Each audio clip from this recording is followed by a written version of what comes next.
dears, welcome back to Zala Learning. It's me, Sri Bhama SB.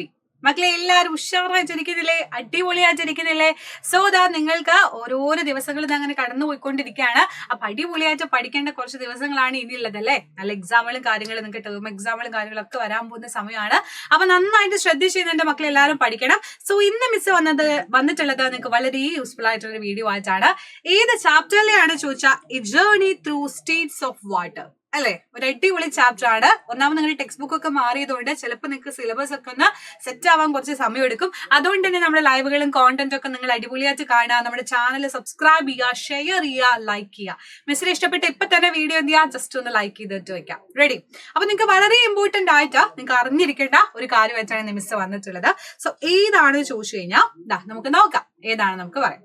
അപ്പൊ മക്കളെ, നിങ്ങൾ എല്ലാവരും വാഷ് ചെയ്യുന്ന ആളുകളാണോ? പ്ലേറ്റും ഗ്ലാസ് ഒക്കെ വാഷ് ചെയ്ത് വെക്കുന്ന നല്ല മക്കളാണോ? ചിലർ സ്വന്തമായിട്ട് ഇപ്പൊ തന്നെ ഇതൊക്കെ ചെയ്തു തുടങ്ങിയിട്ടുണ്ടാവും അല്ലെ? സ്വന്തമായിട്ട് എന്ത് ചെയ്യും, അവനവൻ കഴിച്ച പാത്രം കഴുകിക്കും. അപ്പൊ കഴുകുന്ന സമയത്ത് നമ്മൾ നന്നായിട്ട് വെള്ളമൊക്കെ ഇട്ട് സോപ്പൊക്കെ ഇട്ട് കഴുകി കുറച്ച് കഴിഞ്ഞാൽ അത് അവിടെ നമ്മൾ എന്ത് ചെയ്യും, പുറത്ത് വെച്ച് കഴിഞ്ഞാൽ കുറെ കഴിഞ്ഞ് നോക്കുമ്പോൾ അത് എന്തായിട്ട് പോകുന്ന കാണാൻ പറ്റും. അത് അതുപോലെ നനഞ്ഞിരിക്കോ, അത് എന്താ പറയാ, ഡ്രൈ ആയിട്ട് കാണാൻ പറ്റും അല്ലെ? നല്ല വെള്ളത്തിലൊക്കെ ഇട്ട് കഴുകിയ സാധനം കുറെ കഴിഞ്ഞ് നോക്കുന്ന സമയത്ത് നല്ല ഷൈനിങ്ങോട് കൂടിയിട്ട് അടിപൊളിയായിട്ട് അത് എന്ത് ചെയ്യുന്നത് കാണാൻ പറ്റും നിങ്ങൾക്ക്. അതിന്റെ വെള്ളമൊക്കെ പോയത് നിങ്ങൾക്ക് കാണാൻ വേണ്ടി പറ്റും. അപ്പൊ ശരിക്കും ആ വെള്ളം എങ്ങോട്ടേക്കാ പോയത്?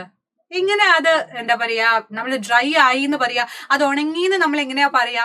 അത് നിങ്ങൾക്കൊരു കൺഫ്യൂഷൻ ഉണ്ടാവും അല്ലെ? നമ്മുടെ ഡെയിലി ലൈഫിൽ ഒരുപാട് എക്സാമ്പിൾ ഉണ്ട് അതിന്. ഇപ്പൊ നിങ്ങൾക്ക് എല്ലാവർക്കും ഇഷ്ടപ്പെട്ട പരിപാടിയായിരിക്കും പാർക്കിൽ പോയിട്ട് കളിക്കാം അല്ലെ? ഗെയിം കളിക്കാനൊക്കെ എല്ലാ മക്കൾക്കും ഇഷ്ടമായിരിക്കും. അപ്പോ പാർക്കിൽ നമ്മൾ ഒരു റെയിനി സീസണിൽ പോവാന്ന് വിചാരിച്ചു. നല്ല മഴയുള്ള സമയത്താണ് നമ്മൾ പോകുന്നത്. അപ്പൊ അവിടെ മൊത്തം ചളി പിളി ആച്ച് കിടക്കുകയാണ്. അത് കഴിഞ്ഞാൽ നമ്മൾ പിന്നെ അന്നത് എന്ത് വിചാരിച്ചു, മഴയല്ലേ അലിവിളിയല്ലേ, നമ്മൾ പിന്നെ ഒരു ദിവസം പോവാന്ന് വെച്ചു. പിന്നെ ഒരു ദിവസം പോയി നോക്കുമ്പോൾ നല്ല വേനൽക്കാലായിരുന്നു, സമ്മർ സീസണിലായിരുന്നു പോയിരുന്നേ. അപ്പൊ നോക്കുമ്പോൾ അവിടുത്തെ വെള്ളം എല്ലാം ഇവാപ്പറേറ്റ് ആയിട്ട് പോയി. ഒരു 2 ദിവസം കഴിഞ്ഞപ്പോഴേക്കും മൊത്തം ഇവാപ്പറേറ്റ് ആയിട്ട് പോയി. എങ്ങോട്ടേക്കാ പോയത്? അതെങ്ങനെയാ പോയത്? ആ പ്രോസസ്സിന്റെ പേരെന്താണ്? ഓൾറെഡി മിസ് ഒരു ചെറിയ ക്ലൂ തന്നു കഴിഞ്ഞു, എന്നാലും മിസ് പറയാം. അതിനെയാണ് നമ്മൾ ഇവാപ്പറേഷൻ എന്ന് പറയാം. എന്ന് വെച്ചാൽ the water gets converted into gaseous state.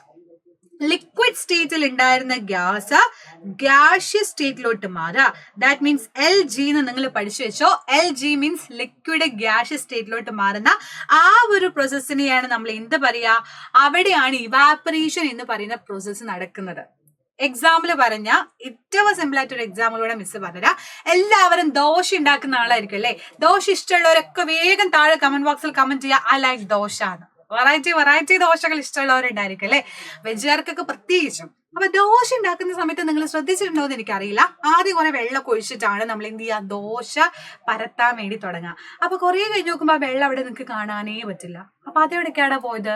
അത് ഇവാപ്പറേറ്റ് ചെയ്ത് പോയി എന്ന് നിങ്ങൾ ഇപ്പൊ വേണമെങ്കിൽ പറയും അല്ലെ? അപ്പൊ while making dosa we sprinkle some water on hot pan and it disappear ആകുന്നു. Where does it go? അത് എവിടേക്കാണ് പോയതെന്നാണ് ചോദിക്കുന്നത്. അതും സെയിം ആൻസർ തന്നെയാണ്. The water we sprinkle out hot water get converted into steam. അതെന്തായിട്ട് മാറുകയാണ്? വേപ്പർ സ്റ്റേറ്റിലോട്ട് സ്റ്റീം ആയിട്ട്, നീരാവി ആയിട്ട് മാറുകയാണ് ചെയ്യുന്നത് അല്ലെ? അപ്പൊ steam is actually water vapour. Some part of is converted into water droplets. Example പറഞ്ഞാൽ നമ്മൾ വെള്ളം ചൂടാക്കുമ്പോൾ അത് എന്തായിട്ടാണ് മാറുന്നേ? നീരാവി ആയിട്ട്, വേപ്പർ ആയിട്ട് മാറാണ്. എന്ന് വെച്ചാൽ ഗ്യാഷ്യസ് സ്റ്റേറ്റിലോട്ട് അത് മാറാണ് അല്ലെ? ലിക്വിഡ് സ്റ്റേറ്റിൽ നിന്നാണ് ഗ്യാഷ്യസ് സ്റ്റേറ്റിലോട്ട് മാറാണ് ചെയ്യുന്നത്. സോ അപ്പൊ നിങ്ങൾക്ക് പറയാൻ വേണ്ടി പറ്റും, ഈസി ആയിട്ട് പറയാൻ പറ്റും എന്താണ് അവിടെ നടന്ന പ്രോസസ് എന്ന് പറയുന്നത് ഇവാപ്പറേഷൻ ആണ് എന്ന് നമുക്ക് പറയാൻ വേണ്ടി പറ്റും. ഇനിയും ഉണ്ട് എക്സാമ്പിള്. നമ്മുടെ ഡെയിലി ലൈഫില് നമ്മൾ ചെയ്യുന്ന കുറെ ആക്ടിവിറ്റീസ് അത് തന്നെയാണ്. നമ്മുടെ ഡ്രസ്സ് വാഷ് ചെയ്യാണ്. ഡ്രസ്സ് ഇന്നിപ്പോ മിസ്സൊരു വാഷിങ് കഴിഞ്ഞ് വന്നതേ ഉള്ളൂ. എല്ലാരും അങ്ങനെയാണല്ലോ അല്ലെ? അവനെന്റെ ഡ്രസ്സൊക്കെ കഴുകി ഉണക്കി നമ്മൾ എന്ത് ചെയ്യും, ഉണക്കിയെടുക്കും അല്ലെ? നമ്മൾ ഈ വെയിലത്ത് കൊണ്ടിട്ട് ഉണക്കിയെടുക്കും. ശരിക്കും അവിടെ നടക്കുന്ന പ്രോസസ് എന്ന് പറയുന്നതും ഈ സെയിം പ്രോസസ് തന്നെയാണ്. It is called evaporation. ഇതിലുള്ള വെള്ളം വേപ്പർ ആയിട്ട് നേരെ നമ്മുടെ അറ്റ്മോസ്ഫിയറിലോട്ട് പോവാണ് ചെയ്യുന്നത്. ഈ ഒരു പ്രോസസ്സിനെയാണ് നമ്മൾ എന്ത് പറയുക, evaporation. The process of conversion of water into vapor state is called evaporation. The process of evaporation take place continuously ആ ഇവാപ്പറേഷൻ നടക്കും. ഇപ്പൊ എക്സാമ്പിൾ പറഞ്ഞാൽ നമ്മുടെ വാട്ടർ സോഴ്സസ് ഒക്കെ ഉണ്ടല്ലോ, ഇപ്പോഴും ഇവാപ്പറേറ്റ് ആയിക്കൊണ്ടിരിക്കുകയാണ്. സൺലൈറ്റ് വരുമ്പോ അത് ലിക്വിഡ് സ്റ്റേറ്റിൽ നിന്ന് ഈ നാളെ ഗ്യാഷ്യസ് സ്റ്റേറ്റിലോട്ട് മാറാണ്. അങ്ങനെ അത് മുകളിലോട്ട് പോവുകയാണ് ചെയ്യുന്നത്. ആ ഒരു പ്രോസസ്സിനെ നമ്മൾ വിളിക്കുന്ന പേരാണ് ഇവാപ്പറേഷൻ. ക്ലിയർ അല്ലേടാ? എന്താണ് ഇവാപറേഷൻ? നിങ്ങൾക്ക് ആർക്കും ഡൗട്ട് ഇല്ല എന്ന് വിചാരിക്കുന്നു. അത് വളരെ ഇമ്പോർട്ടന്റ് ആണ് ഈ ചാപ്റ്ററിൽ പഠിക്കാം. അതുപോലെ പ്രധാനപ്പെട്ട മറ്റൊരാളാണ് ഇനി മിസ് പറയാൻ പോകുന്നത്. ഈ ഒരു എക്സ്പെരിമെന്റ് നിങ്ങളുടെ ടെക്സ്റ്റ് ബുക്കിൽ ഉണ്ടായിരിക്കും. ആരെങ്കിലും ചെയ്ത് നോക്കിയിട്ടുണ്ടോ എന്ന് എനിക്കറിയില്ല. നമ്മൾ ജസ്റ്റ് ഒരു ഗ്ലാസ്സിൽ കുറച്ച് വെള്ളം എടുത്തിട്ട് അതിലോട്ട് നമ്മൾ ഐസ് ക്യൂബ് ഇടാണ് കേട്ടോ. നമ്മൾ അൺഡിസ്റ്റർബ് ചെയ്യാണ്ട് കുറച്ച് ഐസ് ക്യൂബ് അതിൽ ഇട്ടിട്ട് നമ്മൾ എന്ത് ചെയ്യാണ്, കോൾഡ് വാട്ടർ എടുത്തിട്ട് വേണമെങ്കിൽ കുറച്ച് ഐസ് ക്യൂബ് ഇട്ട് വെച്ചോണ്ടിരിക്കുകയാണ്. കുറേ കഴിഞ്ഞിട്ട് നിങ്ങൾ പുറത്ത് ടച്ച് ചെയ്ത് നോക്കുന്ന സമയത്ത് നിങ്ങൾക്ക് എന്താ ഫീൽ ചെയ്യുക? നല്ല തണുപ്പ് ഫീൽ ചെയ്യും. അതുപോലെ തന്നെ അവിടെ നിങ്ങൾക്ക് എന്താ ഒരു വാട്ടർ ഡ്രോപ്ലെറ്റ്സ് ഇങ്ങനെ കാണാൻ പറ്റും അല്ലേ? സർഫസിൽ ഇങ്ങനെ കുഞ്ഞിയതായിട്ടുള്ള വാട്ടർ ഡ്രോപ്ലെറ്റ്സ് ഇങ്ങനെ വരുന്നത് നിങ്ങൾക്ക് കാണാൻ വേണ്ടി പറ്റും അല്ലെ? Some water droplets appearing on the outer surface of the glass tumbler. നിങ്ങൾക്ക് ചെയ്ത് നോക്കാം, വീട്ടിൽ ചെയ്യാലോ. സിമ്പിൾ ആയിട്ടുള്ള കാര്യമില്ലടാ. ഒരു ഗ്ലാസ് എടുക്കുക, അതിലോട്ട് കുറച്ച് ഐസ് ക്യൂബ് ഇട്ട് വെക്കുക, എന്നിട്ട് കുറേ നേരം കഴിഞ്ഞ് നോക്കുക. എന്ന് കുറച്ച് കഴിഞ്ഞാൽ നമുക്ക് എന്ത് കാണാൻ പറ്റും? വാട്ടർ ഡ്രോപ്ലെറ്റ്സ് കാണാൻ പറ്റും. Usually water droplets are deposited and droplets combine together to form bigger drops. ആദ്യം കുഞ്ഞാണെങ്കിൽ പിന്നെ കുറെ കഴിഞ്ഞ് നോക്കുമ്പോൾ അത് വലിയ ഡ്രോപ്സ് ആയിട്ട് മാറുന്നത് കാണാൻ പറ്റി എന്നാണ് പറയുന്നത്. അപ്പൊ എന്തുകൊണ്ടാണ് ഇത് സംഭവിക്കുന്നത് എന്നാണ് നമ്മുടെ ക്വസ്റ്റ്യൻ. അറിയോ എന്തുകൊണ്ടാണ് അത് സംഭവിക്കുന്നത്? എന്തായിരിക്കും അതിന്റെ റീസൺ? സെയിം റീസൺ ആണ് ഇവിടെ. നമ്മൾ രാവിലെ എണീക്കുന്ന മക്കളുണ്ടെങ്കിൽ സുഖമായിട്ട് നിങ്ങൾക്ക് അറിയാൻ പറ്റും. എന്നെ പോലെയുള്ള മിസ്സിനെ പോലെയുള്ളവരാണെങ്കിൽ അറിയില്ല. മിസ്സൊക്കെ രാവിലെ 10-12 മണിയാവാൻ എണീക്കുക. പലപ്പോഴും രാവിലെ എണീക്കുന്നവരാ നിങ്ങൾ പുറത്തിറങ്ങി നോക്കുന്ന സമയത്ത് പല ചെടികളിലും നിങ്ങളിങ്ങനെ വാട്ടർ ഡ്രോപ്ലെറ്റ്സ് ഇങ്ങനെ നിൽക്കുന്നത് കാണാം അല്ലെ? വാട്ടർ ഡ്രോപ്സ് ഇങ്ങനെ അടിപൊളിയായിട്ട് റൗണ്ട് ഷേപ്പിൽ ഇങ്ങനെ അടിപൊളിയായിട്ട് നിൽക്കുന്നത് കാണാൻ പറ്റും. ഭയങ്കര രസമാണ് കാണാൻ അല്ലെ? അപ്പൊ അവിടെ നടക്കുന്ന പ്രോസസ് എന്താണെന്നുള്ളതും ഈ സെയിം ആൻസറാണ്. ആൻസർ വേണമെങ്കിൽ മിസ് പറയാം, അതാണ് കണ്ടൻസേഷൻ. ഓക്കെ, അപ്പൊ നമ്മളൊരു മാഗി ഉണ്ടാക്കാന്ന് വിചാരിച്ചോ. നിങ്ങൾ നല്ല ഭക്ഷണം ഇരിക്കുന്ന സമയത്ത് വേഗം ഒരു മാഗി ഉണ്ടാക്കാൻ വേണ്ടിയിട്ട് നിങ്ങൾ പെട്ടെന്ന് വേവാൻ വേണ്ടി എന്ത് ചെയ്യും? അതിന് മുകളിൽ ഒരു പാത്രം വെച്ച് അടയ്ക്കും അല്ലെ? പാത്രം വെച്ച് അടയ്ക്കും. എന്താ ഈ വേവ് ആകുന്ന പോകുന്ന നീരാവി ഉണ്ടല്ലോ, നമ്മുടെ വേപ്പേഴ്സ് എന്തായിട്ട് മാറും? അതിൽ പോവാൻ സ്ഥലമില്ലാണ്ട് അത് മുകളിൽ തന്നെ തങ്ങി നിൽക്കും. കുറെ കഴിഞ്ഞ് നോക്കുമ്പോൾ നിങ്ങൾ അതിങ്ങനെ തുറന്ന് നോക്കുമ്പോൾ നിങ്ങൾക്ക് അതിൽ എന്ത് കാണാൻ പറ്റും? ഇതേപോലെ കുറെ വാട്ടർ ഡ്രോപ്ലെറ്റ്സ് കാണാൻ പറ്റും. അത് എന്തുകൊണ്ടാണ് മക്കളെ ഇവിടെ വാട്ടർ ഡ്രോപ്ലെറ്റ്സ് സംഭവിച്ചിട്ടുള്ളത് ചോദിച്ചാൽ ഇറ്റ് ഈസ് സെയിം.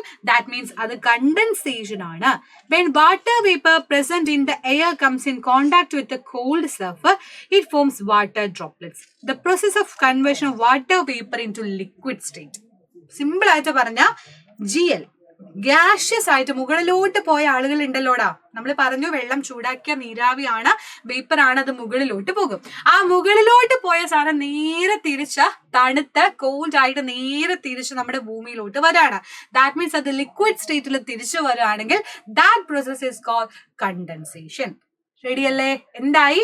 നമ്മുടെ വേപ്പർ ആദ്യം വേപ്പറായിട്ട് ഇവാപറേറ്റ് ചെയ്ത് പോയിട്ട് മുകളിൽ പോയ സാധനം പതിയെ, നമ്മൾ മഴ പെയ്യുന്നതൊക്കെ അങ്ങനെ പറയാം, പതിയെ തണുത്ത മേഘമായിട്ട് ആ മേഘമാണ് പിന്നീട് മഴയായിട്ട് പെയ്യുന്നത്.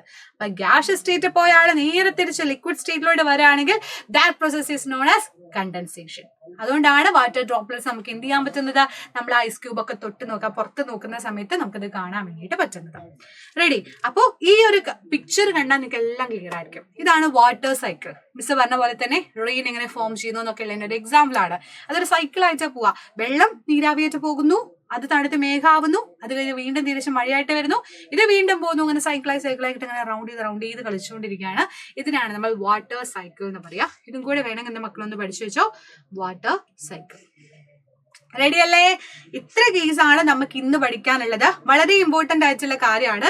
കാരണം ഈ ഒരു ചാപ്റ്ററിൽ ഏറെക്കുറെ പറയുന്ന ഒരു മെയിൻ ആയിട്ടുള്ള പോയിന്റ് എന്ന് പറയുന്നത് ഇത് തന്നെയാണ്. അപ്പൊ എല്ലാ മക്കളും അടിപൊളിയായിട്ട് സെറ്റ് ആയിട്ട് പഠിക്കുക. അപ്പൊ ഇനിയും ബാക്കി കുറെ കാര്യങ്ങൾ നമുക്ക് ഡിസ്കസ് ചെയ്യാനുണ്ട്. അപ്പൊ ഇവാപറേഷൻ എന്താണ്, കണ്ടൻസേഷൻ എന്താണെന്നുള്ള 2 പോയിന്റ് നിങ്ങൾ മറക്കരുത്. അടിപൊളിയായിട്ട് പഠിക്കുക കേട്ടോ. സോ നെക്സ്റ്റ് ക്ലാസ്സിൽ കാണാം. അടിപൊളിയായിട്ട് വേറൊരു ടോപ്പിക് ആയിട്ട് വിളിച്ചു തരാം. അതുവരേക്കും bye bye. See you dears. Bye by.